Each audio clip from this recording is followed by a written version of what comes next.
Good morning. Shouldn't you be pretending to work? My name is Carl Anka and welcome to the World Cup Radar brought to you by The Athletic.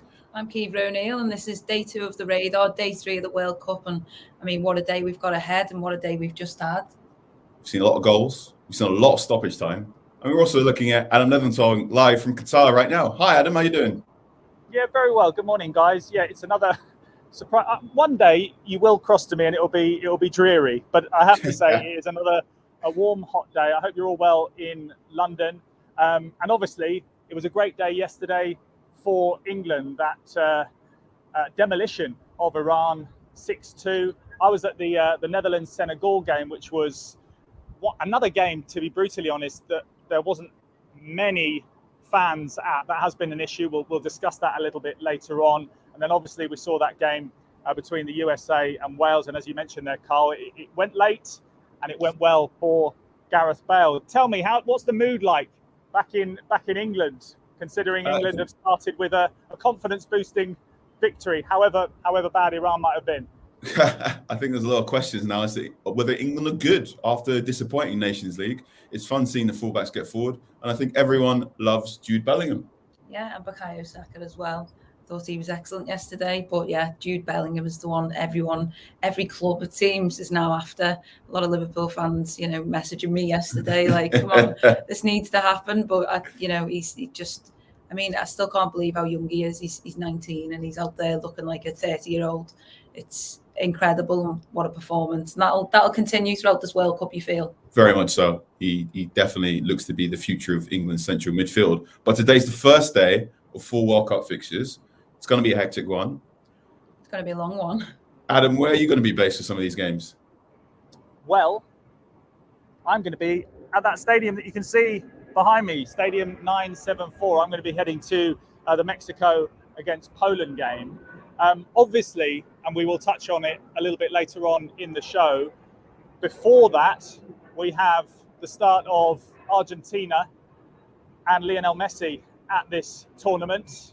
And it's going to most probably be his last tournament. That's what he was discussing prior to the game yesterday. Felipe Cardenas, who is our US correspondent, also covers South America for us, of course. He's going to be joining us a little bit later on to discuss Messi and much more. Also the player, and I'm not going to reveal him, the player that we are going to be highlighting in the radar a little bit later on. Then obviously we have Denmark against Tunisia. It's then Mexico against Poland at the stadium behind me. It's a short walk. I'm happy about that one because there have been a few long, late commutes back. So that is a bonus. And then it's obviously the defending champions, France, opening their campaign, as they did in the last tournament against Australia. So there is a lot to come today. Just a little mark of what I was doing yesterday. And I wanted to show you this because obviously there's been a lot of attention on the fans. I've already mentioned it about the amount of fans. But as I was arriving yesterday at the Al Tumama Stadium, where it was Senegal against Netherlands, I looked down the road in the distance. I thought, what was going on over there? What is going on? It looks very vibrant. It looks very orange. Well, let's have a listen to this lovely gent who I spoke to earlier on, just to explain exactly what was going on with the arrival of the Dutch at this World Cup. Welcome to the Dutch Fan Mile. Every tournament, there's always a bus shipped from Holland to wherever the tournament is. And then all the Dutch fans, they walk behind for the last mile to the stadium.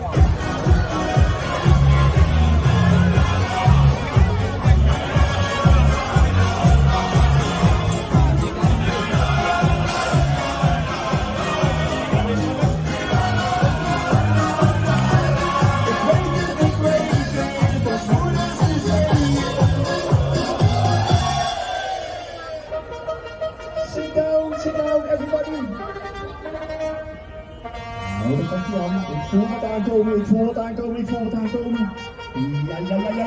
Ja, zijn we er klaar voor?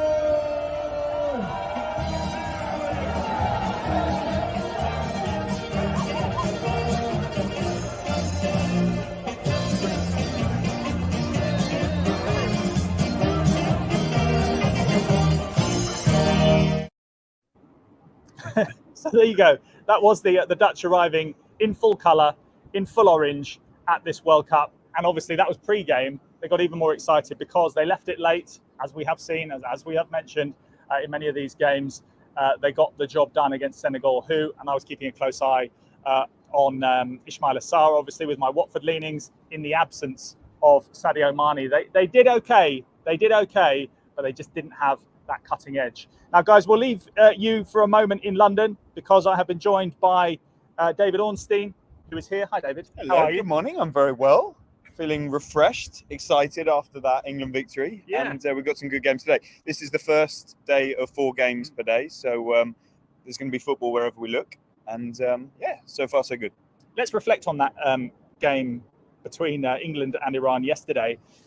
Obviously, the margin of victory is very impressive and everyone's going to get very excited. But let's sort of dig into it a little bit. How did you see that performance in terms of setting the tone for this tournament for England? It was good from England's perspective. I thought they found their cohesion a lot sooner than I expected them to because there was no warm-up matches. They just had training. This is what they would have hoped for, hitting the ground running in the middle of a Premier League season when their form and fitness is pretty good, despite the fact that England were winless in 5 coming into this tournament. However, I was really disappointed by Iran. I thought they were a shambles compared to what I expected them to be. I don't know if they got wrapped up in the emotion, the inferior quality, and that's credit to England. But they didn't really give England a true test of their credentials. It felt like the sort of game that you would have seen at Wembley. If Iran came to Wembley, you would expect England to win handsomely and not the major tournament expectation and pressure, which is good from England's perspective if they can continue like that. But much sterner tests are going to await. They looked a little bit vulnerable defensively when tested, although I was really impressed with Harry Maguire, given the wider context of what's happened so far. I didn't think England will be getting ahead of themselves. I spoke to a lot of the players in the mix zone. I saw them. I saw their faces. I saw their body language. I heard Gareth Southgate's comments. And I just think this is a step in the right direction, feet on the ground. And that's the feeling I get among the England fan base as well. How far England can go is still probably about the same. I'm still feeling quarters, semis, but it's a great way to start the tournament. To put down a marker in a game like that, which everyone was suspecting might potentially be a bit of a banana skin. I mean, you mentioned there, it's interesting, you mentioned the fact that you were disappointed with Iran. Do you think, and having been there, do you think that the off-field issues, hugely, grave issues in Iran related to women's rights, general human rights, do you think that was obviously playing on their mind beyond them not singing the national anthem and beyond the national anthem being booed as well by some of the fans? It's slightly disingenuous of me to judge definitively because I haven't seen their build-up. I haven't spoken to them. And, it's those who are closest to the situation that know that best. However, what I did observe was a really emotional group of players, support base with conflicting, contrasting emotions. Some of those players support the government stance, some don't. There was a player in the press conference after the match that put his neck on the line, really, and spoke very candidly and risks, according to reports, trouble back in their homeland. So do the squad for not singing the national anthem. You may have seen on my social media that I tweeted the national anthem. The players weren't singing. I then panned to an image on the screen inside the Khalifa International Stadium of a woman in tears who was applauding. And it's a really delicate situation that cannot have not permeated onto the pitch. Carlos Queiroz at one point walked over to the side of these enormous mix zones and started blowing kisses to the supporters in the stands as I presume a thank you to them for their support in such a difficult moment. In terms of their actual football, they did seem a little bit disjointed. They were flying in with some wild challenges. I think England did well to escape any serious injury. Maybe we can come on to that. And then I was in the mix zone afterwards when the players came through one by one. Firstly, they seemed absolutely battered physically. They were limping and appeared to have cramps and were exhausted, and that's a tribute to England and their fitness levels. Secondly, they barely stopped. I think one player stopped to speak to an Iranian journalist very briefly. The rest just sailed straight through, ignored questions. They didn't seem to be in a great headspace mentally, and that would have been partly down to the match, but also I think the wider context of this cannot be ignored, and we're not ignoring it. You can read more about it on The Athletic. This is a globally incredibly serious issue that is not going to go away anytime soon in Iran and hopefully beyond.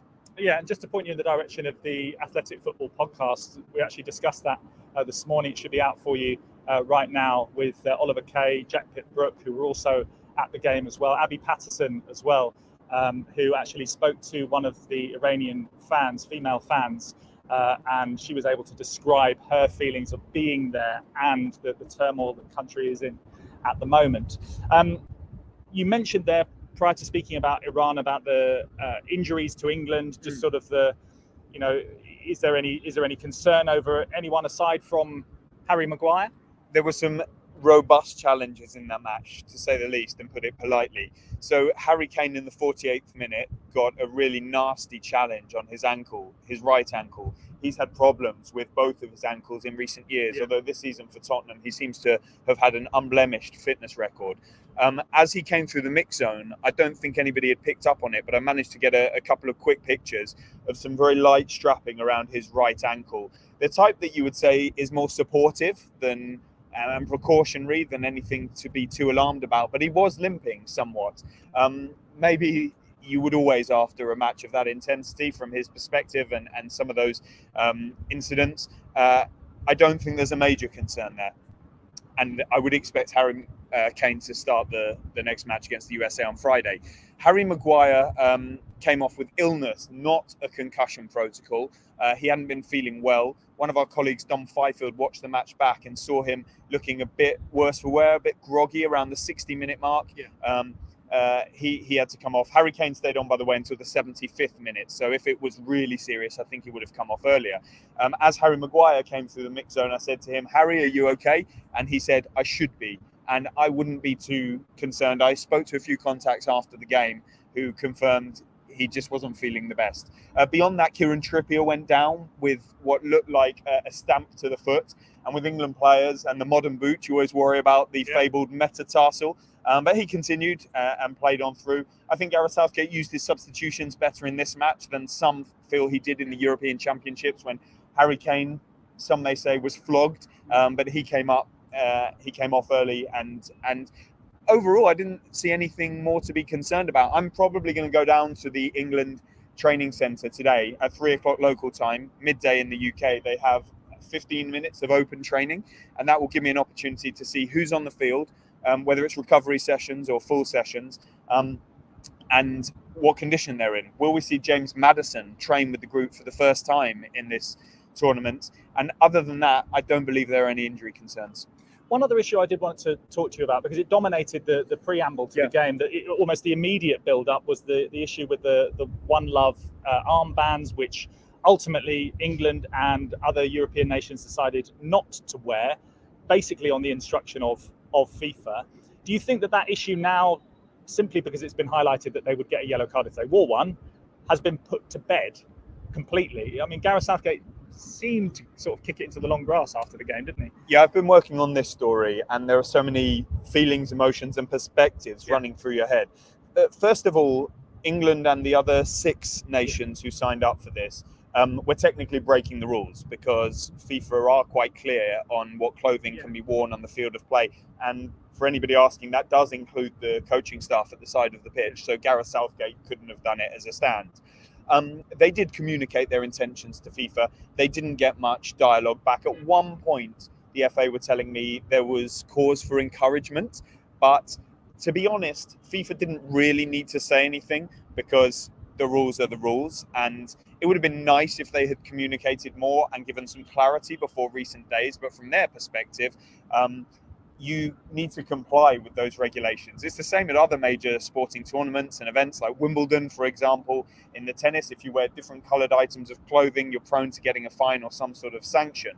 And so I think from FIFA's perspective, it was quite clinical. You don't wear what we tell you can't. We've seen similar with Belgium and the love symbol relating to a music festival, not the word love.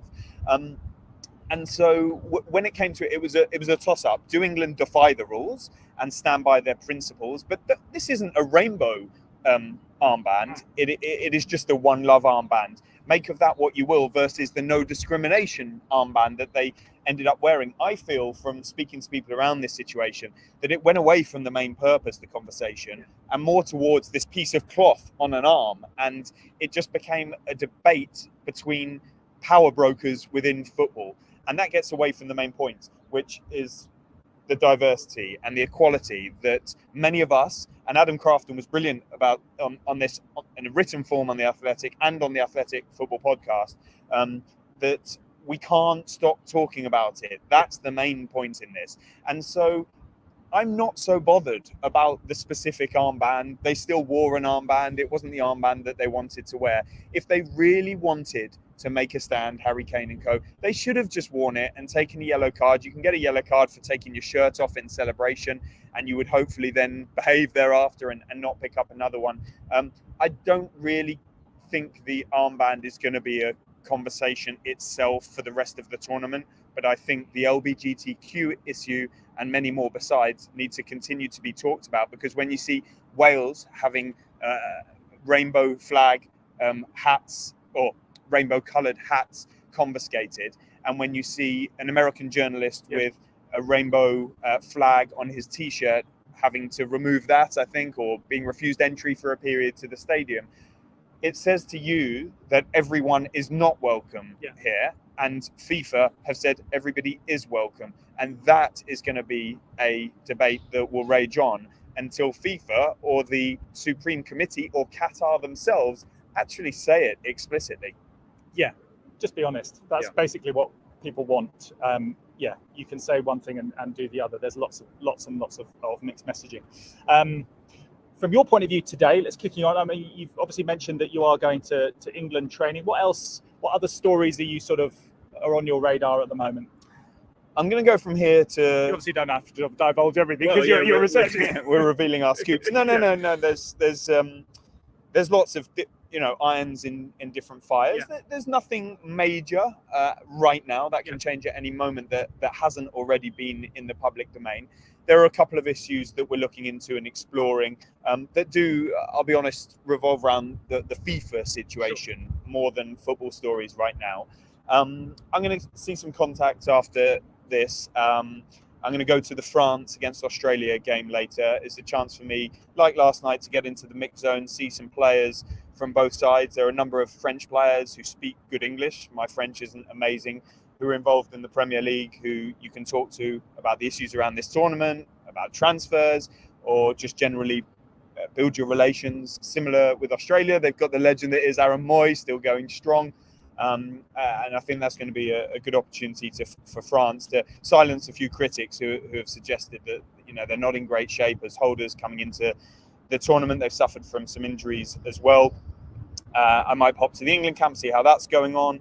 The Wales camp as well will be recovering from their 1-1 draw last night. We got Lionel Messi in action as we speak for the first time in this tournament. It's a relatively sort of calm period for me, trying to follow up the stories that our audiences want to hear about, follow lines of inquiries that I've got myself, see how this tournament progresses. David, great to see you. Thank you. We will see you on probably tomorrow. Yeah, we will see. Most likely. We will see. Okay, guys, we've focused on a bit of football, a bit of off the field as well, and I know that you are now going to take us into, and you gave it a little tease yesterday, the player that is on our radar, which is linked in with that big old piece of work on The Athletic, the radar. And you mentioned him yesterday. You fire away. Yes. As you can tell by my shirt, the player plays for Mexico. Today's shirt, by the way. Thank you very much. Today's feature on the radar is, I'm going to... Edson Alvarez, the defensive midfielder for Ajax and Mexico. Yeah, well, Edson's a player who, has stood out to me in games against Liverpool this season, but he scored a winner against Rangers. I was kind of thinking, who's this big guy in the midfield, basically? He's 6'1". He, can play at the base of a midfield three or in a single pivot, double pivot. He's just really talented footballer.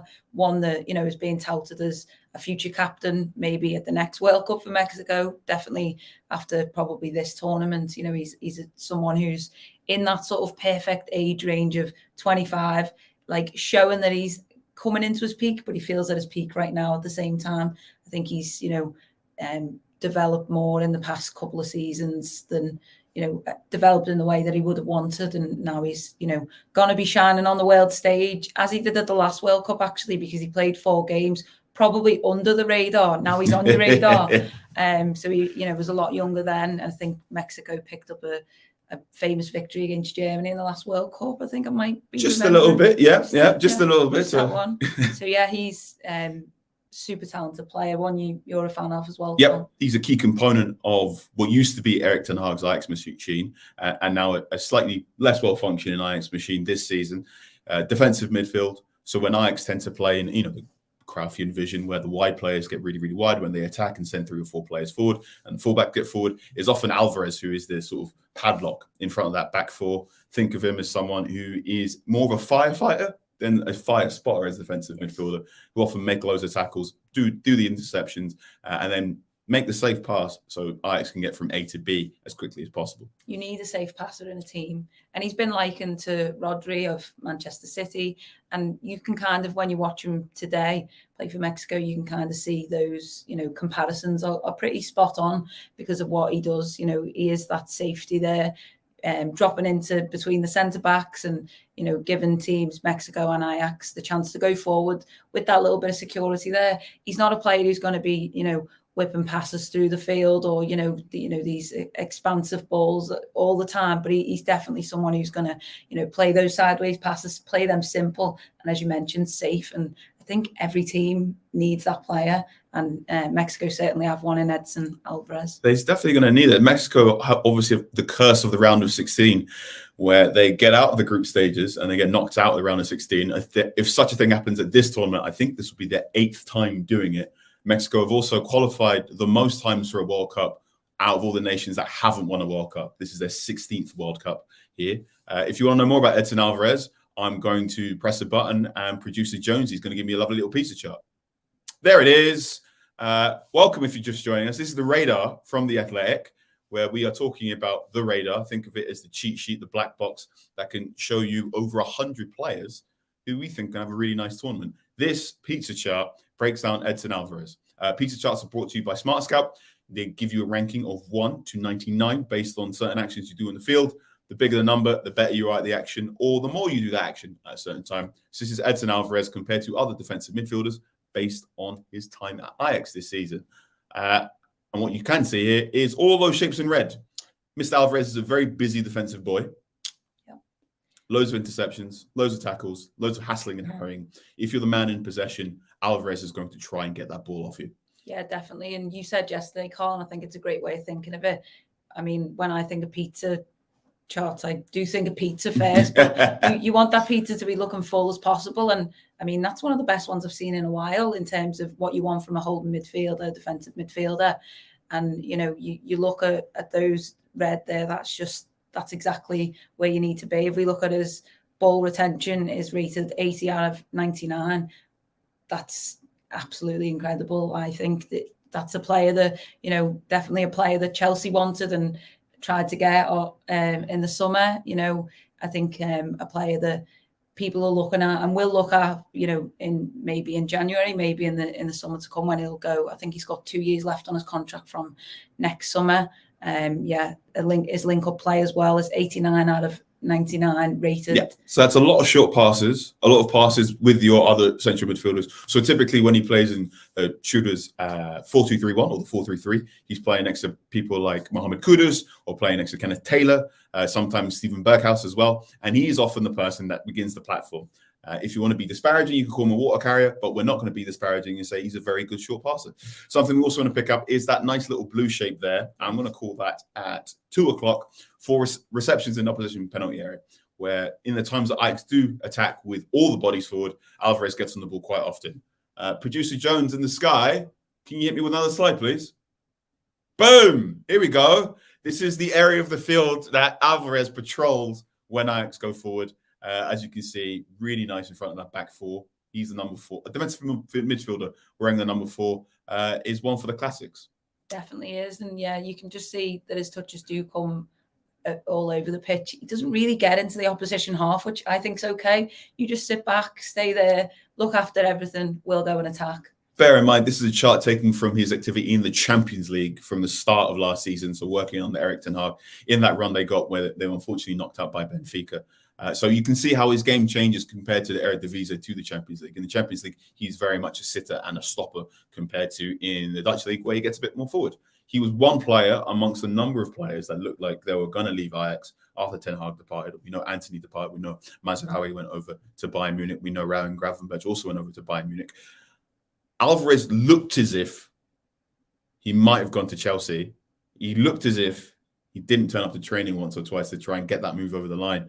But such a deal didn't go forward. And he's really committed himself to this Ajax project for this season. Ajax are having a great season at the moment. PSV are top of the Eredivisie. But Alvarez is a shining light. Yeah. And if you want to know more about things involving Mr. Alvarez, you can find out more on The Radar, brought to you from The Athletic. Don't forget, we're doing a Black Friday sale on The Athletic right now. You can subscribe for a year, £1 a month, www.theathletic.com/Black Friday. And I think maybe we've got another expert on Edson Alvarez. Hello, Adam. Who have you got there? Hello. Yeah, it's not me. It is the man who is alongside me, and it is Felipe Cardenas, who is a US reporter for The Athletic. However, he has a specialist subject, and that is South American football. Edson Alvarez obviously has been focused on, and that has been pulled apart very well by Kiva and Carl in the studio in London. Just give us your take on his impact, I suppose, and the vitalness, I don't even know if that's a word, to this Mexican side. I think Edson Alvarez is by far one of the most important players on this Mexico national team. He came into this World Cup not having played any of the friendlies leading up to the first match against Poland today. And that raised some questions in Mexico. It had nothing to do with him losing his place. It was more so Tata Martino, the head coach for Mexico, just giving Hector Herrera, who moved from Atletico Madrid to MLS side Houston Dynamo, as much time as possible. He ran into some injury problems. But I think it did save Edson Alvarez for this match against Poland, a very fresh player and a player that is key to the tactics that Mexico will employ. This is a very traditional 4-3-3 team, and he does like to sit in the middle, patrol the middle of the field, cover ground. He can play in between the center backs. He's very key to the way that they build play out of the back. He's very technical. And I think he's just an intelligent footballer. He has grown so much in Ajax. He's become really an institution at one of the most iconic football clubs in the world at just 25 years old. And he is primed for moving to a big club. So all eyes will be on Edson Alvarez. I think when you talk to Mexican reporters and you talk to the fans, he is a player that they believe has to be at his best for Mexico to be able to advance from this group stage and just ease the tension that surrounds this team at all times. And his teammates look at him to set the tempo, right? For sure. I mean, he's like a captain without the armband. He is by far set to take over that armband. Perhaps if Guillermo Ochoa, who's playing in his fifth World Cup here in Qatar, moves on after this World Cup, Edson Alvarez is sort of the next in line to take that armband. And again, the European football that he has been able to play over the last few years has really seasoned him, and I think he's ready for this World Cup. Remember, he was the youngest player on the Mexico side at the 2018 World Cup, and that was historic for Mexico. That traditionally takes much more experienced players to the World Cup, like this team. And Edson came out of that not unscathed. He scored an own goal against Sweden that was memorable. He left the field in tears, and since then he's become such an important player for this national team. You were at the pre-match press conference yesterday ahead of the game between Mexico and Poland, which takes place, as we mentioned a little bit earlier on, at the stadium, which I think, I'm looking in a mirror image. I think Felipe's slightly in front of it. You can see it there. It is the Stadium 974, and we're looking forward to making our way across the sort of Bay Area and snaking our way around and getting into the game. The sort of the feel in this Mexican camp in general, away from Alvarez, is there positivity? Is there enthusiasm, aside from the fact that they've probably got the best kit in the World Cup? And apparently they won't be wearing that away kit at all. One, they're not wearing the away kit at all in the group stage, is what it's been reported. So they'll be wearing their traditional green, which is, of course, that's fair enough. It's what every Mexico fan wants to see. Enthusiasm, I think, is limited to the fans. The fans that I've seen here in Qatar are ready to support their team. I've spoken to some on the street, and they say we show up at every World Cup. There's expected to be 60,000 Mexico fans at these games. Around the team, though, from the press perspective in Mexico, it's just very pessimistic. Tata Martino referred to himself as public enemy number one just a month ago. And yesterday at the press conference, Guillermo Ochoa, who spoke to the reporters, really was just deflecting questions about what is happening within the camp. And he just kept saying, we're ready for this World Cup. We're very excited. There's the normal anxiety about a first round match. But there were, I think, darts thrown at the media from him and from Tata Martino about the press in Mexico being sort of the culprit of developing a perception around the fans that this team is not together, that this is not the best Mexico team to come to a World Cup in several years. What's the root of the issue, do you think? It really started when they lost 3 games to the United States in 2020 in a calendar year, which had never been done. That is their arch rival. They traditionally dominate CONCACAF, and they lost 2 regional finals to the United States, and then a World Cup qualifier. And it left the coaching staff on the line. From there, the U20 men's did not qualify for the Olympics or the World Cup, and the federation president fired everybody in the sporting department, but kept the Tata Martino and his staff in place. And so that just, created a very toxic environment around this national team. And Tata Martino said, there's nothing I can say that'll change your mind or the fans' minds. All we have to do is play to the results at this World Cup and perhaps play in the best World Cup that Mexico has ever had. Felipe, we will just take a moment out before we speak about Argentina, because we obviously spoke to Mauricio Pochettino, former Argentine player, of course, former manager of Paris Saint-Germain, of Tottenham, and he has been speaking about pretty much the main man of this World Cup, because it is going to be his last, and that is Lionel Messi. Let's hear from Yes, Mauricio matter, now. because the World Cup is different, that show like Maradona or Pelé, you need to confirm, that with the trophy that is the best or the maximum expression of football, the World Cup, when you lift the trophy, it's like, okay, he's the best in the world, or one of the best in the world. But I think, I think it's only what is missing now, Messi, to lift the trophy, the World Cup. Hope in Qatar that happened, because I am Argentino, and of course my desire or my wish is to Argentina to win the World Cup, and to confirm Messi one of the best, and to put in the same place of Maradona or Pelé.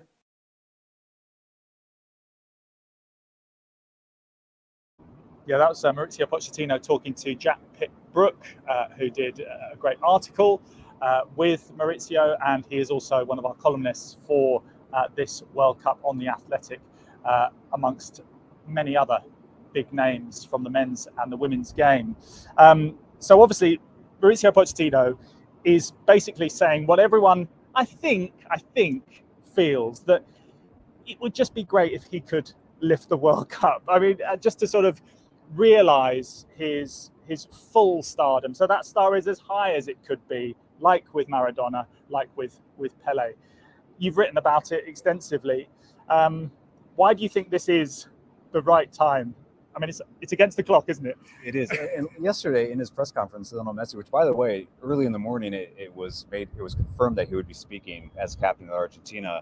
And I was there. It was like a concert trying to get into that press conference. Some reporters were turned away. And Messi said, it didn't sound like a hard confirmation, but he certainly did say, this is my last opportunity to fulfill the dream that I want, that we all want. He also spoke about the affection that he appreciates and that he's grateful for just non-Argentines around the world wanting him to lift this trophy. So it is interesting to see a more mature, grounded Lionel Messi, who yesterday he spoke about just prioritizing the joy of a World Cup. He looked relaxed. He did. Smiling, pretty chill. Absolutely. And I was I didn't know what to expect. I think you have an image of who Leo Messi is, sort of introverted, quiet, and he came off very confident, very composed, and just happy to be here. I think he understands also that he has a very good team around him, a team that understands him and his position in this point of his career. But it does feel like this is the last dance for Leo Messi, and I think it's a great opportunity. It's a group that they can manage, and it's a team that has not lost in 36 games. Clearly, the confidence is sky high. You were obviously, we were speaking about Alvarez earlier on, at how the Mexicans look to him to set the tempo. I mean, there's been so much analysis of Lionel Messi's key sort of status within that Argentine side, but in terms of the supporting cast around him, who do you think he looks at and goes, yeah, I feel now that this might be the chance because I've got a good gang behind me? Well, you may not be expecting this one, but I think Emi Martinez in goal is key. You know, Argentina for years, especially at World Cups, when they've been great, they've had really good goalkeeping. Hero goalkeeping. And Emi Martinez, I think, embodies what most Argentines want from their goalkeeper: rugged, confident, arrogant, if you will, and a gamer. He shows up on match day, and so that's very key. He referred to Emi Martinez after the Copa America game as a monster. As far as his performances go. So that's key. Rodrigo de Paul, I think, is one of the most important players of this midfield. He is tireless. He plays with 3 lungs, it seems like. And he's also Messi's bodyguard, if you will. Like, he's always around Messi. If he's fouled, if he's elbowed, if he's knocked, he's there to lift him up. He's there to give a stern look at the defender. He's there to get in the referee's face. And that is really a key part of that midfield. Lautaro Martinez, a number 9 that can score goals. I think he now embodies the classic number 9 that Argentina has had in the past, like Hernan Crespo, Gabriel Batistuta, these players that are just expected to play well and score. Martinez is different because he is a box-dwelling number 9, but he can play too, and he comes in and creates that space that they think that Messi can step into. So the whole key about Argentina is not always playing through Lionel Messi. It's giving him the ideas and the opportunities to get in the most dangerous places that he can and really cause trouble. So that's part of the supporting cast. I think the fullbacks, the back line, veterans, perhaps the one weakness are the central defenders. But if they play composed and they control these matches, I think Lionel Messi will be free to do what he does very well in these matches. As with anything, it seems, at this World Cup, there's always sort of 2 sides to the story, 2 elements to the story. Some good, some bad, some ugly. And a really interesting article that's just dropped on The Athletic this morning, you may well have already read it, from Adam Crafton, and it focuses on Lionel Messi's relationship with Saudi Arabia. And obviously we're now at this World Cup 2022, but he has now signed an agreement to promote Saudi Arabia as a nation at a time when they are trying to push for the 2030 World Cup. Is it an uncomfortable relationship from your point of view? I think it is, yes, because his whole brand is very sanitized, it's almost perfect, and there's nothing really to poke holes through. And just his status as a player helps that. But I spoke to Maxi Rodriguez, who, of course, scored that wonder goal in 2006 against Mexico. I spoke to him recently here in Qatar, and I asked him that. Is it a bit weird that Lionel Messi is promoting Saudi Arabia tourism, is sort of the face of that campaign? Argentina, Uruguay, and Chile want the 2030 World Cup. Surely they will want to promote Lionel Messi as an ambassador. If that is that strange. And there was a bit of an awkward pause from Maxi Rodriguez where he said yes, and then honestly said, well, we'll have to see what happens, and then sort of just tried to move away from that subject matter. Interestingly enough, as well, in the press conference yesterday with Lionel Messi, was the first press conference that I've been to where the moderator wasn't a FIFA official. Typically, it's a FIFA official who's pointing out questions from around the journalists from around the world, and this was controlled by the Argentine national team press corps. And so the woman was very intentionally choosing who was going to ask the questions.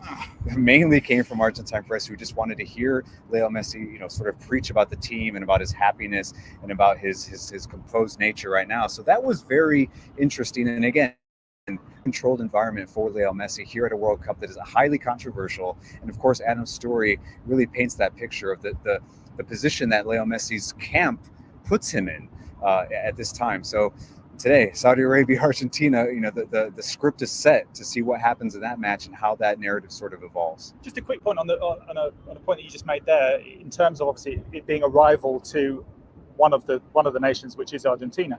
Is that part of the conversation in Argentina at all, or is it too much of a a subplot at the moment. It's just overtaken by Leo Messi, and that's it. It's very much a subplot. Yeah. The magic of Leo Messi and of this team is, I'm telling you, the journalists yesterday were like euphoric. They were cheering when Messi left. They were clapping when he left, weren't they? Yeah. Yes, Yeah. and when Lionel Scaloni left the podium, I saw a few reporters clapping, and they threw him an Argentine flag. It's just like, it's wild. And so the columnists in Argentina, the hard-hitting columnists in Argentina have written about this relationship between Messi and Saudi Arabia. So it's not completely swept under the rug, Yeah. but it is not front page news at all. Okay, Felipe, thank you so much for your time. Let's bring in the guys in the studio back in London. How are you feeling about the introduction of Lionel Messi to this tournament? Are you on the side of just marveling at his football, or are you reading that article this morning from Adam Crafton on The Athletic and thinking, oh, can't anyone just be just lovely and lovable? If I want lovely and lovable, I have Bukayo Saka. Yes. In terms of the World Cup, well, it's Lionel Messi's probably his last World Cup, and I expect big things from Argentina. If they will win this World Cup, they will likely have to get through the Netherlands and possibly Brazil to do it. So those are two matchups I'm quite excited for in the knockout stages. But yeah, I think, to come on to your question there, Adam, you want to see Messi lift that World Cup, as you have mentioned, to sort of, it will cement his legacy as, the GOAT, call him what you will. I mean, he's, for me, the greatest player I've ever seen. He's incredible. To watch him play football is just, a gift, really. And then, obviously, off the pitch, all of this is going on as well. You do wonder if he does manage to win the World Cup, it does cement that legacy. But then this is a really important subject as well.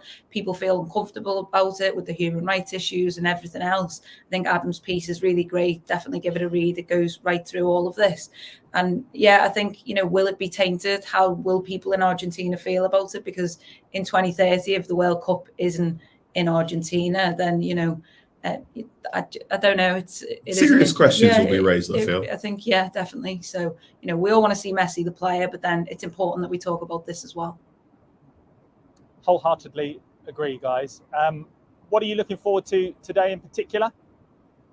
Oh, well, we've got 4 games. I'm very excited to see Denmark v Tunisia, strangely enough. I'm going to be a little bit of a contrarian and pick the second game of this match, of this match day, so to speak.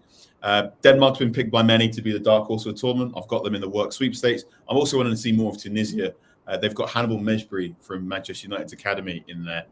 And Tunisia typically play quite narrow. And they've never, ever got out the group stages of the World Cup. Their coach has said if they fail to reach the knockouts, he will resign. So I think there's going to be a little bit of intrigue there. I think game of the day feels like Mexico versus Poland, definitely. But the one I think everyone is kind of looking forward to is just seeing France at the World Cup. Is pretty special. Obviously, champions last time out. What can they do?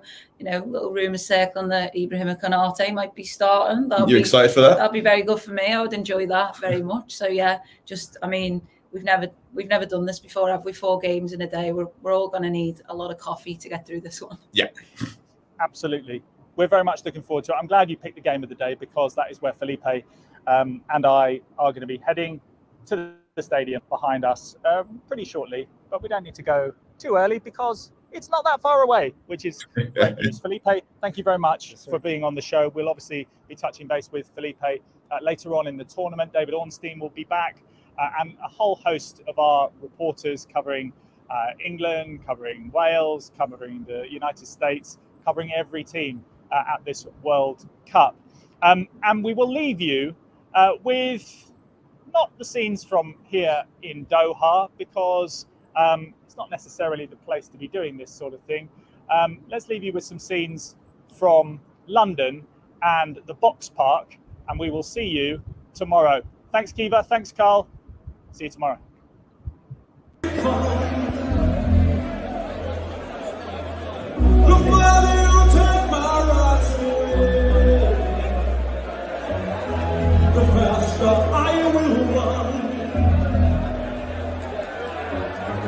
You can't deny me. You can't decide to turn your face away. No matter